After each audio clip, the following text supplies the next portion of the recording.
தமிழ் சினிமாவில் தயாரிப்பாளராக ஒரு ரவுண்ட் வந்த ஏவிஎம் ஸ்டுடியோஸ். யார் இந்த ஏவிஎம் சரவணன்? ஏவிஎம் சரவணன் மறைவினால் அஞ்சலியின் போது கலங்கி நின்ற இளம் பெண்ணுக்கு பிரபலங்கள் ஆறுதல் கூறினர்.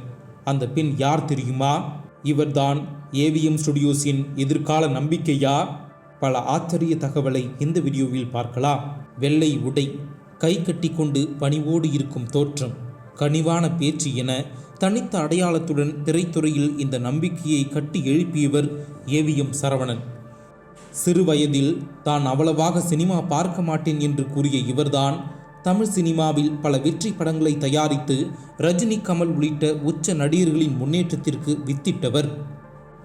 மெய்யப்ப செட்டியாருக்கு 1939ஆம் ஆண்டு 3வது மகனாக பிறந்த சரவணன் தனது தந்தையால் 1945இல் தொடங்கப்பட்ட ஏவிஎம் நிறுவனத்தை 1958ஆம் ஆண்டு முதல் நிர்வகித்து வந்தார். கதை தேர்வில் கை தேர்ந்தவரான ஏவிஎம் சரவணன் கமர்ஷியல் மட்டுமின்றி குடும்ப உறவு முறைகள் தொடர்பான யதார்த்த படங்களையும் தயாரித்து வெற்றி கண்டவர்.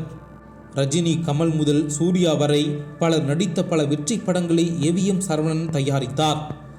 படத்தின் பூஜை அன்றே வெளியீட்டு தேதியை முடிவு செய்து திட்டமிட்ட தேதியில் எவ்வித சிக்கலும் இடாமல் படத்தை வெளியிடும் தயாரிப்பாளராக ஏவிஎம் சரவணன் திகழ்ந்து வந்தார்.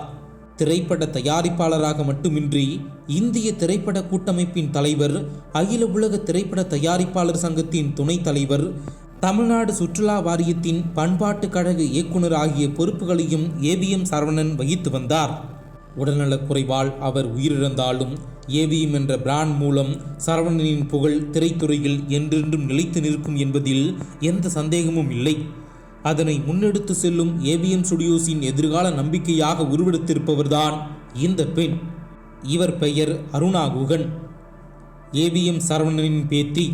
அதாவது ஏவிஎம் சரவணனின் ஒரே மகனான எம்எஸ் குகனின் மகள்தான் இந்த அருணா. எம்எஸ் குகனுக்கு மொத்தம் 2 மகள்கள். அதில் ஒருவர்தான் இந்த அருணா. இன்னொரு மகள் பெயர் அபர்ணா குகன் ஷியாம். இதில் 2 பேத்திகளும் ஏவிஎம் சரவணனின் விருப்பமானவர்கள். சரவணன், எம்எஸ் குகனுக்கு பிறகு ஏவிஎம் நிறுவனத்தை இவர்கள் இருவரும் தான் வழிநடத்தி வந்தனர். ஏவிஎம் நிறுவனத்தில் இவர்கள் இருவர் பெயரிலும் பங்குகள் இருந்தன. இந்த வருட தொடக்கத்தில் இதில் சொத்து பிரிவினை கோரி அபர்ணா குகன் நீதிமன்றத்தில் வழக்கு தொடுத்தது அதிர்ச்சியை தந்தது. அபர்ணா மாற்று சமூகத்தைச் சேர்ந்த ஒருவரை காதலித்து திருமணம் செய்தார். அதில் தொடங்கிய பிரச்சனை சொத்து பிரிவினை வரை வந்தது. இந்த பிரச்சனைகளுக்கு நடுவே ஏவிஎம் ஸ்டுடியோஸ் மற்றும் ஏவிஎம் மியூசிய நடவடிக்கைகளை தந்தை குகனுடன் சேர்ந்து அருணாதான் கவனித்து வருகிறார். அருணாவுக்கு தாத்தா ஏவிஎம் சரவணனின் மீது அளவு கடந்த பிரியம். அதனை அவரின் வலைதள பதிவுகளை பார்த்தாலே தெரியும். இதனிடையே ஏவிஎம் சரவணனின் எதிர்பாராத மறைவால் அஞ்சலியின் போது கலங்கி நின்ற அருணாவை பலரும் ஆறுதல் சொல்லிவிட்டு சென்றனர். இந்த புகைப்படங்கள் தற்போது கவனம் ஈர்த்துள்ளன. அருணா தற்போது ஏவிஎம் ஸ்டுடியோஸின் கிரியேட்டிவ் இயக்குநராக உள்ளார் என்பது குறிப்பிடத்தக்கது.